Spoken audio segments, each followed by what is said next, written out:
Security can't solve crucial problems when they have to wade through thousands of alerts a day. With ServiceNow, you can easily prioritize and respond to your most crucial business threats. That way, you can go from overwhelmed to under control. ServiceNow brings security, risk, and IT together on one platform. Learn more at securityweekly.com/ServiceNow. When it comes to modernizing identity, Active Directory just makes everything harder. From managing access for contractors and departing employees to securing cloud apps and on-prem systems, your company deserves better. Choose Okta, the modern identity platform that securely connects anyone that touches your organization to any technology they want to use. Okta reduces AD vulnerabilities, secures not only employees but contractors and customers, simplifies domain consolidation, and reduces your attack surface. To learn more, visit securityweekly.com/Okta. Well, welcome back, everyone, to Enterprise Security Weekly. Just a quick announcement before we get started. RSA is coming up very soon. securityweekly.com/RSAC 2020. Lots of things you can do on that website. One, you can save $150 off a pass to RSA. You can schedule time with us at RSA. Specifically, we are doing interviews where you get to describe the problem and solution if you work for a vendor in an interview with our experts.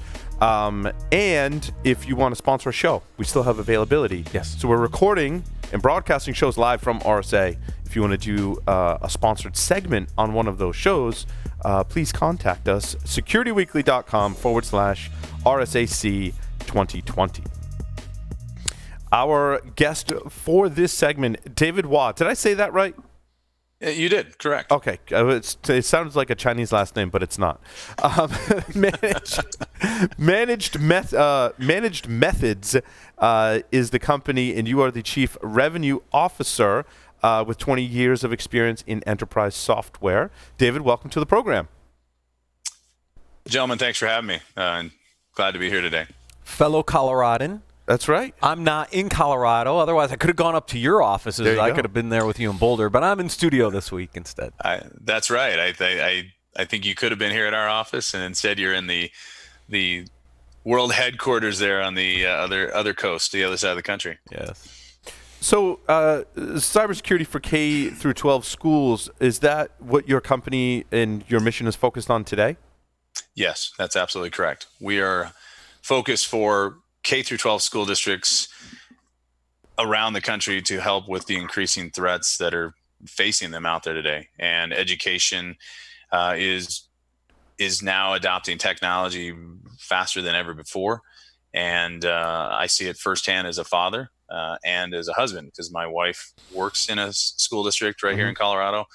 And I have a 9-year-old daughter and a 14-year-old son who have been on Chromebooks using Google since they were in kindergarten. And now, do they have their own Instagram accounts and TikTok accounts? Absolutely not. Yeah, I feel bad for my kids, and I'm gonna have to be very kind of careful how they do this, having their dad work in the cybersecurity industry. And it's kind of funny whenever my 14-year-old, any of his friends come in the house, we have a rule of thumb. My son doesn't have a phone yet. My wife and I have kind of agreed that once he becomes a freshman, he gets a mobile phone. But when any of his friends come in the house, they know the rule of thumb. We have kind of a bin by the front door, and they all have to put their devices in that bin because they know I'll bust them for doing something they're not supposed to. That's really funny. See, and I thought I was a hard dad. Right. I follow my son on TikTok and Instagram as well as others, so there's multiple checks and balances, but I don't know if I'm more fearful. Actually, I'm more fearful for TikTok and Instagram than I am for my son. I don't know if I'm protecting the providers for my son or my son from other things. I think it's both. But yeah, that could be a whole nother show. Right. Social media security should be a whole nother show and topic. But yes. To answer your question, yes, we are K-12 cybersecurity. So do you have products, or do you help the schools adopt products and processes and training? We are a software company, so we're a software as a service. And as you talked about in your previous segment, we were actually born out of that CASB boom that happened. So the company we got started in got operations going in the summer of 14 and put our first product into the market in the spring of 2017. And, as we were going through that journey, we were one of the, kind of outliers of the CASB market. As you gentlemen well know, the CASB market really was focused on a proxy agent kind of world where you had to shove everybody in through a one-size-fits-all bucket of a proxy, endpoint, agent, gateway, etc. Matt's a huge fan of that, by the way. I love that technology. No, I'm joking. He hates it. He gets up on his soapbox every time.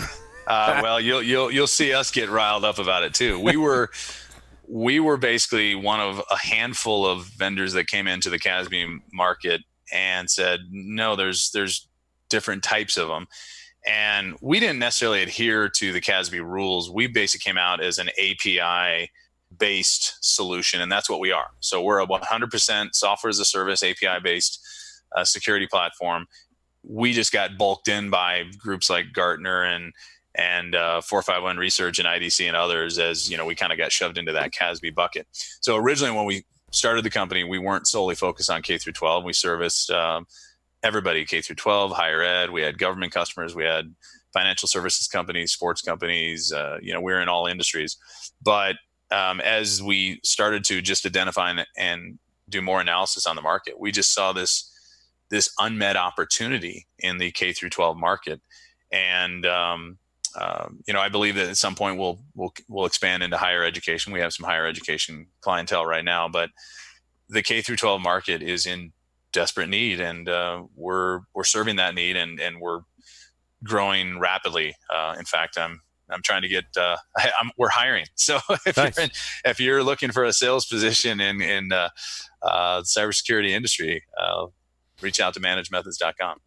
So, David, we were having another discussion in the previous segment when John was actually dropping off, but it's a very similar to the email protection we were talking about before, where you have API hooks into either Google or Office 365 to provide various levels of protection and monitoring, right?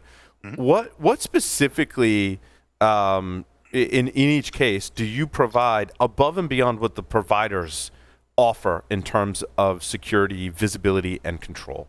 Paul, that's a great question. Well, you see, that's where you see the distinct difference in the K through 12 market versus the commercial market. Is the providers really don't provide anything, and it's an interesting situation, because in the education market, K through 12, the two big guys there, Google and Microsoft, especially Google, have had a brilliant strategy, and they've given K through 12 all this technology for free. So when you look at the K through 12 market right now, Google is the dominant player in terms of market share now. They have greater than 65% of the market share in K through 12 in North America. And the statistics for Chromebooks being shipped worldwide into the education markets, not just in the United States, but everywhere, are just off the charts. But going back to your question there, Paul, when you look at that, Microsoft has great security components. Mm-hmm. They offer advanced persistent threat components. They have a cloud application security component. They have a lot of they have many different layers of licensing depending on where you fall into their licensing model. But both Microsoft and Google do offer very good security and protection options, but it comes at a price, and it comes at a learning curve. And one of the challenges right now that we saw, and we're meeting this needs, is most K through 12 organizations do not have very robust IT staffs, mm-hmm. and even smaller, if at all, cybersecurity trained staff. They're trying to just simply support the needs of the district and keep the lights on and keep, educational technology functions moving. Right. Now, with G Suite, I've been doing IT and computer stuff basically my whole life. And when I tried to go in and apply policies inside of G Suite and understand how you might have profiles and policies, I was like, wow, that's a hot mess. Right? Basically, that was my assumption, and I abandoned it completely. Oh, yeah. I wanted to pull my hair out. Yeah, right? you guys see what happened to that. That's exactly it. We take an approach of, we try to say, well, one of our taglines is we say cloud security made easy, or cybersecurity for K through 12 made easy, and that has resonated so well with our customer base. And we have so many people tell us, "Oh my gosh, this has been so good to work with because it's easy to deploy, it's easy to use, easy to maintain." That's exactly it. Yeah. I mean, Google and Microsoft both require you have to really have extensive knowledge of the systems to apply the policies to whether it be DLP or threat protection or just general content. So there was a big need for it, and we're trying to bring our experience in the commercial market space and apply that into the K through 12 world, and then really customize it and make it education centric. And it's been a very successful start to that process. So I've worked in, sorry, Matt, I've worked in education before, and I'm familiar with COPA and FERPA. How do you deal with the privacy, which is very different in an educational environment than most corporations? Absolutely. And that is one of the big things that's driving this movement now, is that data privacy and student data privacy are becoming way more of a concern than ever before, because you go back 10 years ago and everything was still on-premise systems. They could lock into data centers and protect behind legacy firewall concepts, and even then a lot of it was in filing cabinets or places that were under a physical lock and key. But today there is 40 out of 50 states here in the US have passed some form of student data privacy or data privacy rules that protect the districts, and we help many districts meet those needs. So being that we're a 100% cloud-based solution, we work through APIs into Microsoft and Google, where an OAuth token is granted to us, and we don't see any of the data. So what's nice is we're not hosting the data, we're not backing it up, we're not copying, sharing it.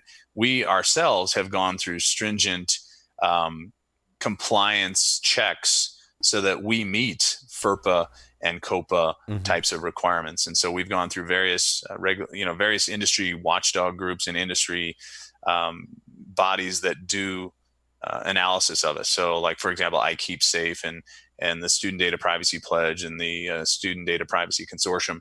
We are members of all those, and we've gone through their certification processes. So that's something that's very near and dear to our hearts, for sure. So if I were to describe kind of what you do, I think of this management console that sits outside of Google and Microsoft, that makes it easy for IT staff, probably, because like you said, there's not a lot of security folks in these environments, to actually configure and apply policies to help protect the data that's sitting in those platforms. Is that a kind of an easy analogy discussion? Is that how you kind of work?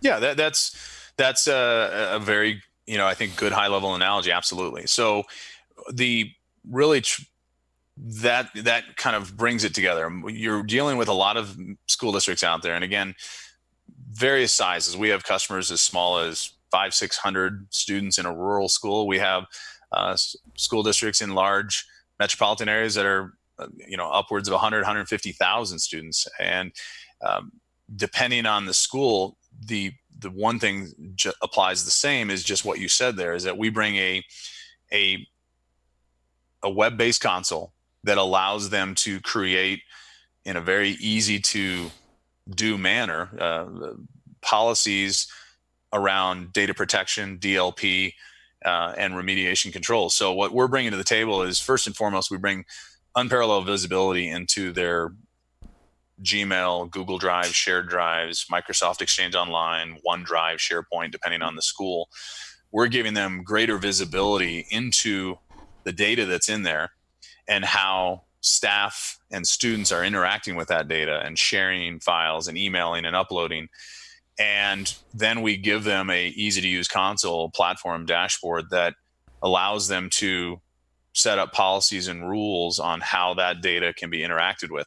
We're also doing your traditional cybersecurity threat protection of, we're looking for malware and phishing attempts that are coming in through either Gmail or Exchange Online. We're looking at how files are being shared. We're looking for inappropriate content when you're maybe dealing with student situations.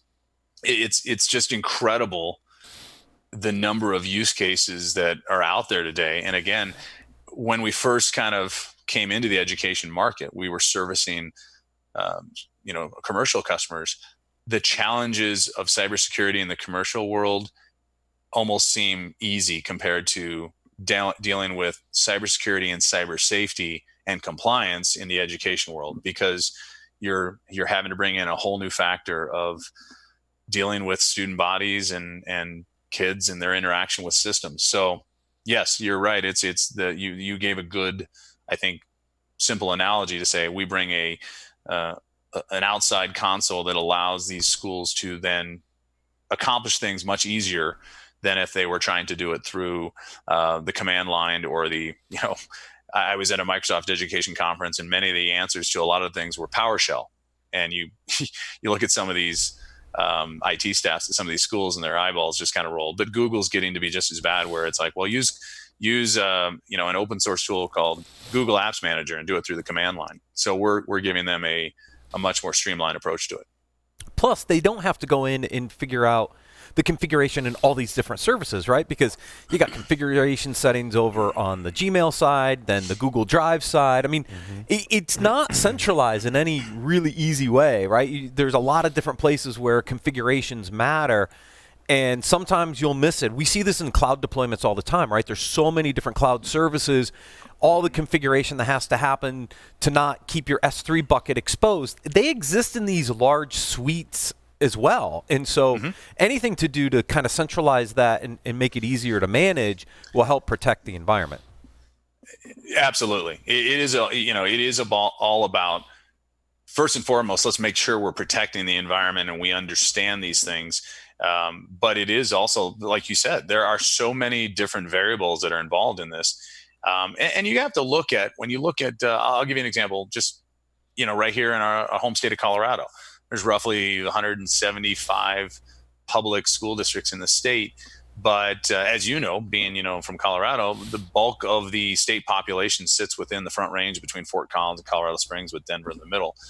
And so, we have that same model. You look at around the United States, you look at Texas, there's 1,200 public schools. When you look at, like, for example, just Colorado and Texas, less than 20% of the schools are greater than, say, 2,000 students. So a lot of the school districts we service out there, they might only have an IT staff of 1, 2, 3 people. And those folks have, in many cases, come from the classroom side, and they've moved into instructional technology, and now they're responsible for all the IT. So they're not a G Suite or Microsoft certified admin. So they're just got the basic skills to manage and support and maintain it. So when you start talking about cybersecurity, it gets even more daunting. So exactly what you talked about, when you're dealing with all the different variables that, your general audience, a lot of us that, that you interview and we have these conversations, we get it. We understand it. Like, okay, this is great. But again, when we made that full pivot and saw what was happening in the K-12 market space, we're like, wow, this is incredible. And Microsoft and Google, the other thing too is they're coming in with these enterprise grade solutions that are very good products. When you get to Microsoft, E5, A5 level and their advanced security products, and then even Google Enterprise Editions, advanced security controls, these are great for the dedicated, trained cybersecurity, administrators in the commercial world.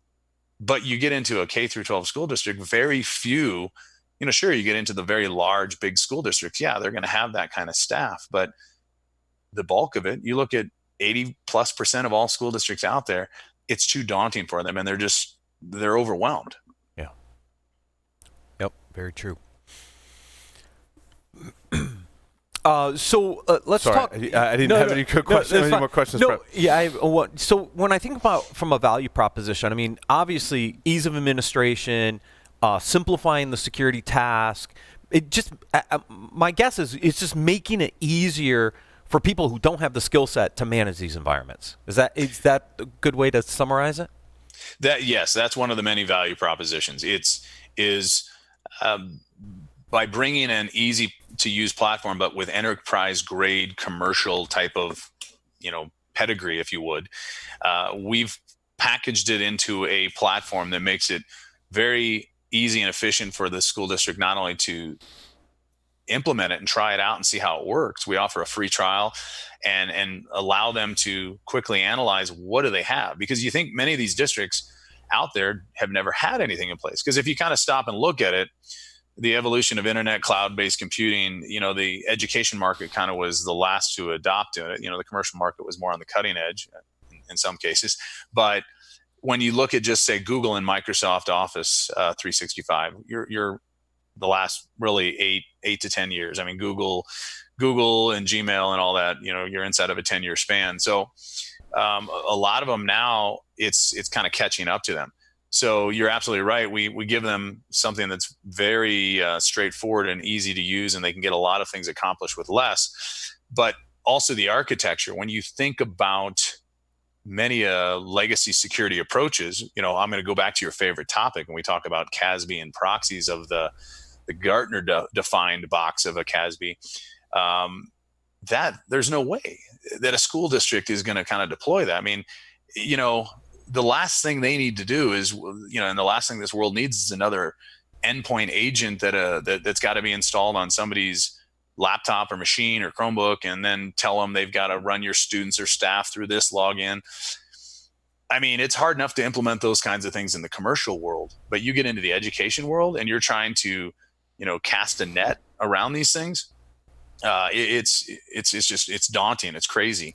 And so where we've been received so well is being that we're a software as a service platform, all using APIs, and a district, regardless of their size, if they're a small school or whether they're a gigantic school, they can deploy it instantaneously across their environment and then have that single kind of dashboard, if you would, to give them this visibility. And we support both Microsoft and Google G Suite. We also support other file sharing apps like Box, Dropbox, Slack, because we every now and then we do come across those in the education market. And it's interesting to see how Slack and some of those are coming into the education market. By giving them just an easier way to do it, it's been very well received. And we saw that even in the commercial market with our commercial customers before we made the full pivot. And it's amazing how so few a cybersecurity company out there is really addressing purely the education market and understanding, and it's exploding. I mean, you think about for all of us, we might be like, whoa, technology and education, because when we were growing up and going through schools, there wasn't the technology that's there today. But now, within the past, 5 to 10 years, more data has been created in school districts in the cloud than ever before in history, because of the technology of Google and now Microsoft Office 365 in schools, one-to-one computing. In my own world, my kids have both been working on Chromebooks and doing things inside of Google Drive and Gmail since they were in kindergarten. So it is now a new evolution, and it is kind of, I don't want to say frightening because I don't want to scare things off, but it is kind of daunting to look at some of the security challenges that are out there, because education now David, is, along those lines, and I know you're focused on the cloud aspect of it, but my concern is Chrome OS, because largely I don't see a lot being talked about in terms of the security of Chrome OS. What happens if someone creates a new malware strain that is targeting Chrome OS? What defenses do we have? I've actually seen some articles of people that write entire blog posts and articles that say you don't have to worry about security if you're running Chrome OS. And I'm like, wait, no, that's not right. That's not right.